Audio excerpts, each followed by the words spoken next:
The Odyssey, by Homer. Translated by Samuel Butler. Book 20. Ulysses slept in the cloister upon an undressed bullock's hide, on the top of which he threw several skins of the sheep the suitors had eaten, and Eurynome threw a cloak over him after he had laid himself down. There, then, Ulysses lay wakefully brooding upon the way in which he should kill the suitors, and by the women who had been in the habit of misconducting themselves with them left the house giggling and laughing with one another. This made Ulysses very angry, and he doubted whether to get up and kill every single one of them then and there, or to let them sleep one more and last time with the suitors. His heart growled within him, and as a bitch with puppies growls and shows her teeth when she sees a stranger, so did his heart growl with anger at the evil deeds that were being done. But he beat his breast and said, "Heart, be still! You had worse than this to bear on the day when the terrible Cyclops ate your brave companions, yet you bore it in silence till your cunning got you safe out of the cave, though you made sure of being killed."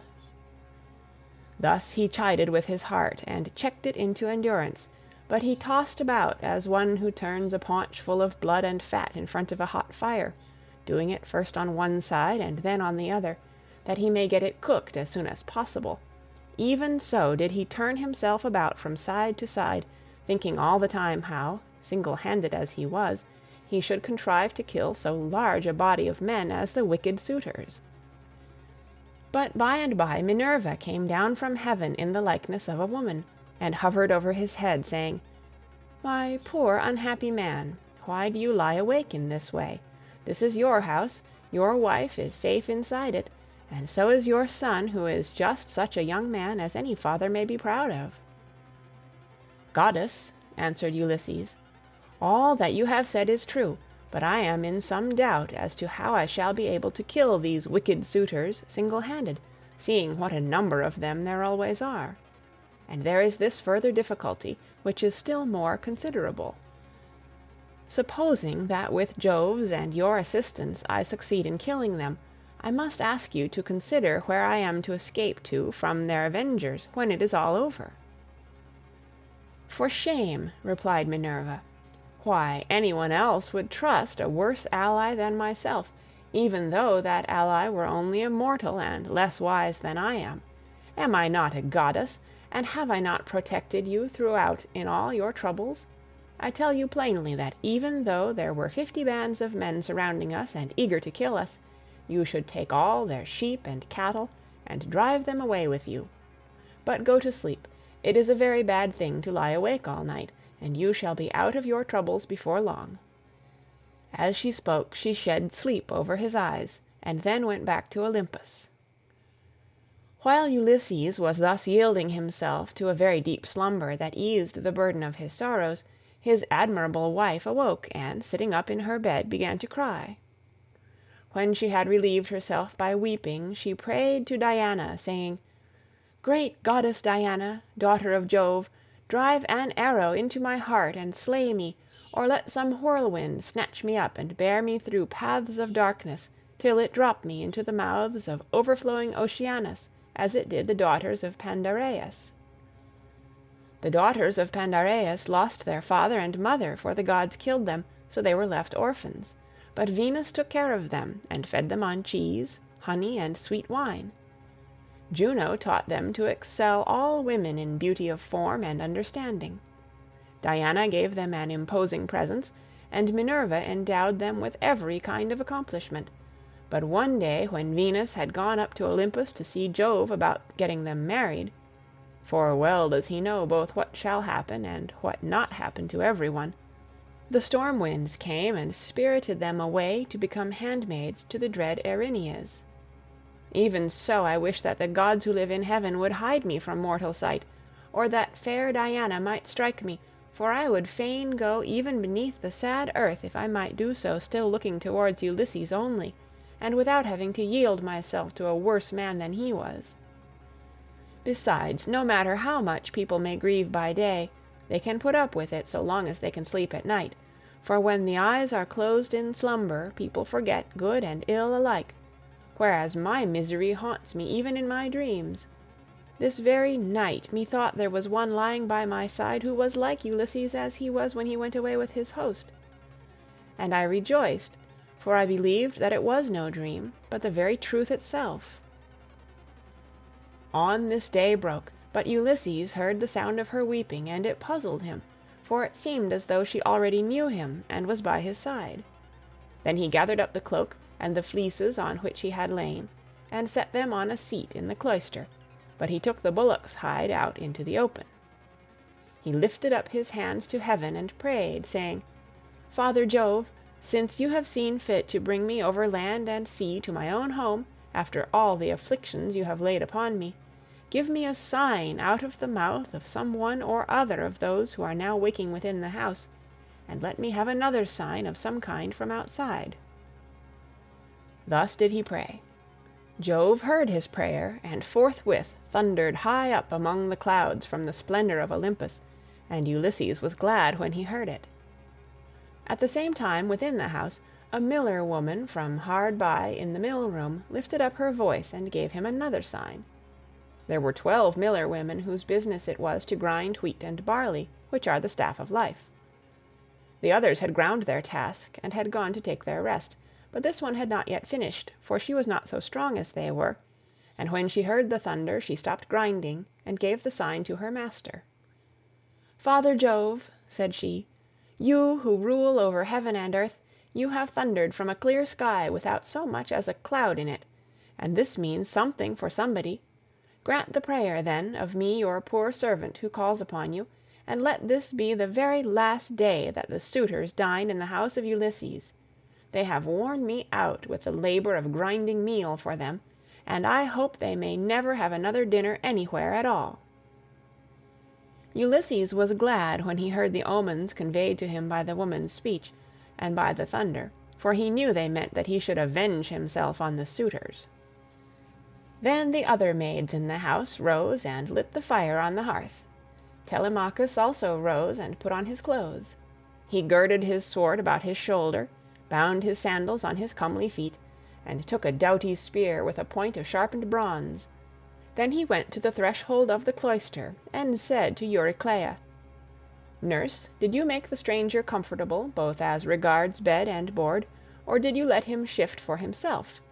For my mother, good woman though she is, has a way of paying great attention to second-rate people, and of neglecting others who are in reality much better men." "Do not find fault, child," said Eurycleia, "when there is no one to find fault with. The stranger sat and drank his wine as long as he liked. Your mother did ask him if he would take any more bread, and he said he would not. When he wanted to go to bed, she told the servants to make one for him, but he said he was such a wretched outcast that he would not sleep on a bed and under blankets. He insisted on having an undressed bullock's hide and some sheepskins put for him in the cloister, and I threw a cloak over him myself." Then Telemachus went out of the court to the place where the Achaeans were meeting in assembly. He had his spear in his hand, and he was not alone, for his 2 dogs went with him. But Eurycleia called the maids and said, "Come, wake up, set about sweeping the cloisters and sprinkling them with water to lay the dust. Put the covers on the seats, wipe down the tables, some of you, with a wet sponge. Clean out the mixing jugs and the cups, and go for water from the fountain at once. The suitors will be here directly. They will be here early, for it is a feast day." Thus did she speak, and they did even as she had said. 20 of them went to the fountain for water, and the others set themselves busily to work about the house. The men who were in attendance on the suitors also came up and began chopping firewood. By and by the women returned from the fountain, and the swineherd came after them with the 3 best pigs he could pick out. These he let feed about the premises, and then he said good-humoredly to Ulysses, "Stranger, are the suitors treating you any better now, or are they as insolent as ever?" "May heaven," answered Ulysses, "requite to them the wickedness with which they deal high-handedly in another man's house without any sense of shame." Thus did they converse. Meanwhile Melanthius the goatherd came up, for he too was bringing in his best goats for the suitors' dinner, and he had 2 shepherds with him. They tied the goats up under the gatehouse, and then Melanthius began gibing at Ulysses. "Are you still here, stranger?" said he, "to pester people by begging about the house? Why can you not go elsewhere? You and I shall not come to an understanding before we have given each other a taste of our fists.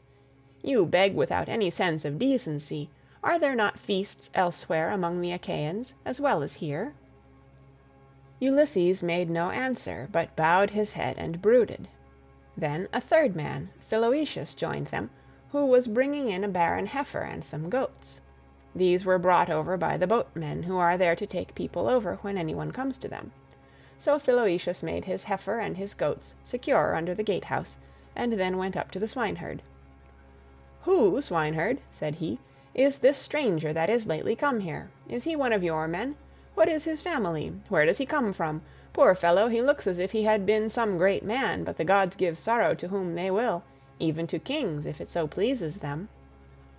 As he spoke, he went up to Ulysses and saluted him with his right hand. "Good day to you, father stranger," said he. "You seem to be very poorly off now, but I hope you will have better times by and by. Father Jove, of all gods, you are the most malicious. We are your own children, yet you show us no mercy in all our misery and afflictions. A sweat came over me when I saw this man, and my eyes filled with tears, for he reminds me of Ulysses, who I fear is going about in just such rags as this man's are, if indeed he is still among the living. If he is already dead and in the house of Hades, then alas! For my good master, who made me his stockman when I was quite young among the Cephalenians, and now his cattle are countless. No one could have done better with them than I have, for they have bred like ears of corn. Nevertheless, I have to keep bringing them in for others to eat, who take no heed to his son though he is in the house, and fear not the wrath of heaven, but are already eager to divide Ulysses' property among them, because he has been away so long. I have often thought, only it would not be right while his son is living, of going off with the cattle to some foreign country. Bad as this would be, it is still harder to stay here and be ill-treated about other people's herds. My position is intolerable, and I should long since have run away and put myself under the protection of some other chief, only that I believe my poor master will yet return and send all these suitors flying out of the house." "Stockman," answered Ulysses, "you seem to be a very well-disposed person, and I can see that you are a man of sense. Therefore I will tell you, and will confirm my words with an oath. By Jove, the chief of all gods, and by that hearth of Ulysses to which I am now come, Ulysses shall return before you leave this place, and if you are so minded you shall see him killing the suitors, who are now masters here." "If Jove were to bring this to pass," replied the stockman, "you should see how I would do my very utmost to help him." And in like manner Eumaeus prayed that Ulysses might return home. Thus did they converse. Meanwhile the suitors were hatching a plot to murder Telemachus, but a bird flew near them on their left hand, an eagle with a dove in its talons. On this Amphinomus said, "My friends, this plot of ours to murder Telemachus will not succeed. Let us go to dinner instead." The others assented, so they went inside and laid their cloaks on the benches and seats. They sacrificed the sheep, goats, pigs, and the heifer, and when the inward meats were cooked they served them round. They mixed the wine in the mixing bowls, and the swineherd gave every man his cup, while Philoetius handed round the bread in the bread baskets, and Melanthius poured them out their wine. Then they laid their hands upon the good things that were before them. Telemachus purposely made Ulysses sit in the part of the cloister that was paved with stone. He gave him a shabby-looking seat at a little table to himself, and had his portion of the inward meats brought to him, with his wine in a gold cup. "Sit there," said he, "and drink your wine among the great people. I will put a stop to the gibes and blows of the suitors, for this is no public house, but belongs to Ulysses, and has passed from him to me. Therefore, suitors, keep your hands and your tongues to yourselves, or there will be mischief." The suitors bit their lips and marveled at the boldness of his speech. Then Antinous said, "We do not like such language, but we will put up with it, for Telemachus is threatening us in good earnest. If Jove had let us, we should have put a stop to his brave talk ere now." Thus spoke Antinous, but Telemachus heeded him not. Meanwhile the heralds were bringing the holy hecatomb through the city, and the Achaeans gathered under the shady grove of Apollo. Then they roasted the outer meat, drew it off the spits, gave every man his portion, and feasted to their heart's content. Those who waited at table gave Ulysses exactly the same portion as the others had, for Telemachus had told them to do so. But Minerva would not let the suitors for one moment drop their insolence, for she wanted Ulysses to become still more bitter against them. Now there happened to be among them a ribald fellow, whose name was Ctesippus, and who came from Same. This man, confident in his great wealth, was paying court to the wife of Ulysses, and said to the suitors, "Hear what I have to say. The stranger has already had as large a portion as anyone else. This is well, for it is not right nor reasonable to ill-treat any guest of Telemachus who comes here. I will, however, make him a present on my own account, that he may have something to give to the bathwoman, or to some other of Ulysses' servants." As he spoke he picked up a heifer's foot from the meat-basket in which it lay, and threw it at Ulysses, but Ulysses turned his head a little aside and avoided it, smiling grimly Sardinian fashion as he did so, and it hit the wall, not him. On this Telemachus spoke fiercely to Ctesippus. "It is a good thing for you," said he, "that the stranger turned his head so that you missed him. If you had hit him I should have run you through with my spear, and your father would have had to see about getting you buried rather than married in this house. So let me have no more unseemly behavior from any of you, for I am grown up now to the knowledge of good and evil, and understand what is going on, instead of being the child that I have been heretofore. I have long seen you killing my sheep and making free with my corn and wine. I have put up with this, for one man is no match for many, but do me no further violence. Still, if you wish to kill me, kill me. I would far rather die than see such disgraceful scenes day after day, guests insulted, and men dragging the women servants about the house in an unseemly way."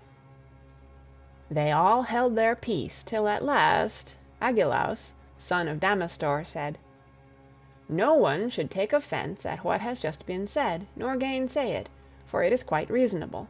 Leave off, therefore, ill-treating the stranger or any one else of the servants who are about the house. I would say, however, a friendly word to Telemachus and his mother, which I trust may commend itself to both. As long, I would say, as you had ground for hoping that Ulysses would one day come home, no one could complain of your waiting and suffering the suitors to be in your house. It would have been better that he should have returned, but it is now sufficiently clear that he will never do so. Therefore talk all this quietly over with your mother, and tell her to marry the best man, and the one who makes her the most advantageous offer. Thus you will yourself be able to manage your own inheritance, and to eat and drink in peace, while your mother will look after some other man's house, not yours." To this Telemachus answered, "By Jove, Agelaus, and by the sorrows of my unhappy father, who has either perished far from Ithaca, or is wandering in some distant land, I throw no obstacles in the way of my mother's marriage. On the contrary, I urge her to choose whomsoever she will, and I will give her numberless gifts into the bargain. But I dare not insist point blank that she shall leave the house against her own wishes. Heaven forbid that I should do this." Minerva now made the suitors fall to laughing immoderately, and set their wits wandering, but they were laughing with a forced laughter. Their meat became smeared with blood, their eyes filled with tears, and their hearts were heavy with forebodings. Theoclymenus saw this, and said, "Unhappy men, what is it that ails you? There is a shroud of darkness drawn over you from head to foot, your cheeks are wet with tears, the air is alive with wailing voices, the walls and roof beams drip blood, the gate of the cloisters and the court beyond them are full of ghosts, trooping down into the night of hell. The sun is blotted out of heaven, and a blighting gloom is over all the land." Thus did he speak, and they all of them laughed heartily. Eurymachus then said, "This stranger who has lately come here has lost his senses, Servants, turn him out into the streets, since he finds it so dark here." But Theoclymenus said, "Eurymachus, you need not send anyone with me. I have eyes, ears, and a pair of feet of my own, to say nothing of an understanding mind. I will take these out of the house with me, for I see mischief overhanging you, from which not one of you men who are insulting people and plotting ill deeds in the house of Ulysses will be able to escape." He left the house as he spoke, and went back to Piraeus, who gave him welcome, but the suitors kept looking at one another and provoking Telemachus by laughing at the strangers. One insolent fellow said to him, "Telemachus, you are not happy in your guests. First you have this importunate tramp, who comes begging bread and wine, and has no skill for work or for hard fighting, but is perfectly useless. And now here is another fellow who is setting himself up as a prophet. Let me persuade you, for it will be much better to put them on board ship and send them off to the Sicels to sell for what they will bring." Telemachus gave him no heed, but sat silently watching his father, expecting every moment that he would begin his attack upon the suitors. Meanwhile the daughter of Icarius, wise Penelope, had had a rich seat placed for her facing the court and cloisters, so that she could hear what every one was saying. The dinner indeed had been prepared amid much merriment. It had been both good and abundant, for they had sacrificed many victims. But the supper was yet to come, and nothing can be conceived more gruesome than the meal which a goddess and a brave man were soon to lay before them, for they had brought their doom upon themselves. End of Book 20.